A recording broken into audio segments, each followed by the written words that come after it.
আসসালামু আলাইকুম। প্রিয় দর্শক, একটা প্রশ্ন দিয়ে আলোচনাটা শুরু করি।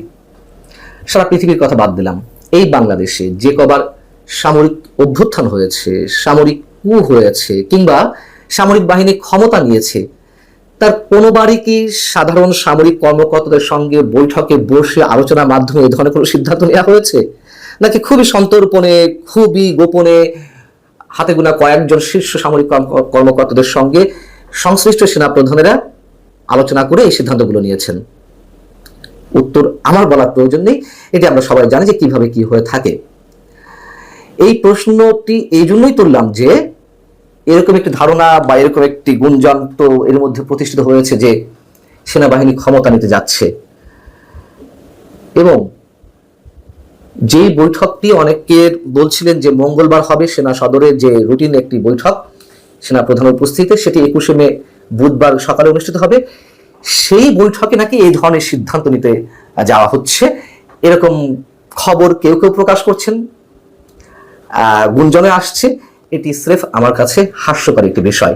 হ্যাঁ, আমি শুরু থেকে বলে আসছি যে করিডোর বিষয়ে কোনো ধরনের কোনো আলোচনা উঠতে পারে, সেনাপ্রধান এই বিষয়ে আলোচনা তুলতে পারেন, অথবা এটিও তেমন হওয়ার সম্ভাবনা নেই। সম্ভবত সেনাপ্রধান যেটি করতে পারেন যে ঊর্ধ্বতন সামরিক কর্মকর্তাদের মনোভাব এই বিষয়ে কি সেটি তিনি বোঝার চেষ্টা করতে পারেন। কিন্তু ভারতীয় গণমাধ্যম নানান ধরনের খবর দিচ্ছে, সেনাপ্রধানের সঙ্গে আমাদের প্রধান উপদেষ্টার একটা দূরত্ব তৈরি হয়েছে। এটি অনেক আগে থেকে নানানভাবে আমাদের সামনে এসেছে, কেউ কেউ মন্তব্য করেন, এবং নতুন করে যে গুঞ্জন, নতুন করে যে ফিসফিসানি যে সেনাপ্রধান জেনারেল ওয়াকারুজ্জামানকে যে কোনো সময় সরিয়ে দেওয়া হতে পারে। সেনাবাহিনী কি করতে যাচ্ছে, কি করবে, এটি নিয়ে বেশ আগে থেকেই ভারতের বিভিন্ন গণমাধ্যম নানান ধরনের উত্তেজক খবর প্রচার এবং প্রকাশ করে আসছে, যার অধিকাংশই গুজব।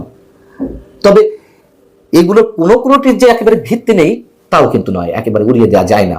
তবে আমি আবারও বলছি, অধিকাংশই গুজব। সেনা সদরের সেনাবাহিনীর যে বৈঠকটি বুধবার অনুষ্ঠিত হতে যাচ্ছে, সেটা নিয়ে নানান ধরনের গুঞ্জন, মানুষের মধ্যে একটা কৌতূহলের সৃষ্টি হয়েছে, একটা আগ্রহের সৃষ্টি হয়েছে কি হতে যাচ্ছে এই বৈঠকে, সেটি নিয়ে ভারতের বিভিন্ন গণমাধ্যম, প্রথম সারির গণমাধ্যমগুলো বেশ উত্তেজক খবর দিচ্ছে। বলছে যে এই বৈঠকে আগামী দিনে সেনাবাহিনীর কর্ম পরিকল্পনা সম্বন্ধে আলোচনা হতে পারে, যেটা আমি প্রথমেই বলছিলাম যে এই ধরনের আলোচনা আসলে এই ধরনের ওপেন বৈঠকে কখনো হয় না। যাই হোক, এই গণমাধ্যমগুলো বলছে সেনাপ্রধান জেনারেল ওয়াকারুজ্জামান এবং আমাদের প্রধান উপদেষ্টা ডক্টর মোহাম্মদ ইউনূসের মধ্যে বিরোধ আরো তীব্র হয়েছে। হতে পারে, অস্বাভাবিক কিছু নয়। এবং সেনাপ্রধানের সবচেয়ে বড় উদ্বেগ এই মুহূর্তে সেটি হচ্ছে বিদেশি হস্তক্ষেপের কারণে বাংলাদেশে একটা ভয়ঙ্কর অস্থিতিশীলতা সৃষ্টি হতে যাচ্ছে, এবং সেটি সরকারের কারণে হতে যাচ্ছে। এটি ভারতের গণমাধ্যমে ব্যাখ্যা করার কোনো প্রয়োজন নেই। সাম্প্রতিক সময়ে সাধারণ মানুষের যে উদ্বেগের বিষয়, রাজনৈতিক দলগুলো থেকে শুরু করে কনসার্ন যারা রয়েছেন, বিভিন্ন প্রতিষ্ঠান কিংবা ব্যক্তি, অবশ্যই এটি নিয়ে আলোচনা চলছে। সেনাপ্রধান সেটি নিয়ে উদ্বিগ্ন, তিনি এর বিরুদ্ধে অবস্থান নিয়েছেন। আমি অনেকখানি নিশ্চিত করে বলতে পারি, যতটুকু আমি জানি। ভারতীয় গণমাধ্যমগুলো যে বিষয়টি উল্লেখ করছে স্পষ্টভাবে, মানে তাদের ভাষায়, যে এই মুহূর্তে বাংলাদেশের সেনাপ্রধানের উদ্বেগের কারণ দুটি। একটি হচ্ছে যত দ্রুত সম্ভব এবং একটি ইনক্লুসিভ নির্বাচন করা, সেটি সম্ভব হবে কিনা সেটি নিয়ে তিনি যথেষ্ট উদ্বেগের মধ্যে রয়েছেন। এটি খুবই স্বাভাবিক। তিনি তার চাওয়াটা তিনি প্রকাশ্যে নিজেই বলেছেন গত 25শে ফেব্রুয়ারি সাবেক সামরিক কর্মকর্তাদের উদ্যোগে আয়োজিত একটি অনুষ্ঠানে, পিলখানা ট্র্যাজেডি দিবস নিয়ে। সেখানে তিনি বলেছেন যে তিনি চান একটি ইনক্লুসিভ নির্বাচন, ফ্রি ফেয়ার নির্বাচন, এবং যত দ্রুত সম্ভব বাংলাদেশকে একটা গণতান্ত্রিক প্রক্রিয়ায় উন্নত করার ব্যবস্থা করতে। এটা তো সত্য কথা। আর তার দ্বিতীয় যে উদ্বেগ, সেটি হচ্ছে যেটি এই মধ্যে বলেছে যে তাকে যে কোনো সময় সরানো হতে পারে, এবং তার আফটার ইফেক্ট কি হতে পারে অনেকেই অনুমান করার চেষ্টা করছেন।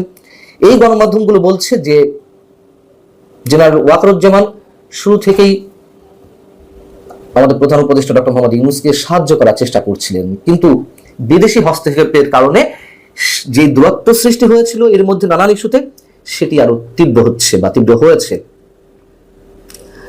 আবারও বলি যে এটা সত্য কথা, সেনা প্রধান এবং সেনাবাহিনী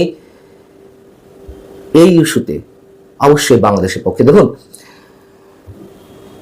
সেনাবাহিনীকে যতই বিতর্কিত করা হোক না কেন, অথবা সেনাবাহিনী নিজেই যত বিতর্কের মধ্যে পড়ুক না কেন, দিন শেষে সেনাবাহিনী দেশের সার্বভৌমত্বের পক্ষে সবসময় দাঁড়িয়েছে এবং দাঁড়াবে, এটি আমাদের দৃঢ় বিশ্বাস। এবং সেই জায়গা থেকে করিডোর ইস্যুতে বিশেষজ্ঞরা যা বলছেন একেবারে তো ফেলনা না।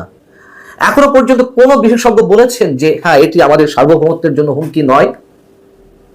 কেউ বলেছেন? কোন রাজনৈতিক দল বলেছে? হাতে গোনা সরকারের আশীর্বাদ পুষ্ট দুই একটি রাজনৈতিক দল ছাড়া সবাই তো সরব হচ্ছে। সেখানে সেনাবাহিনী করিডোর ইস্যুতে বিপক্ষে থাকবে না এটা মনে করার কোনো কারণ নেই।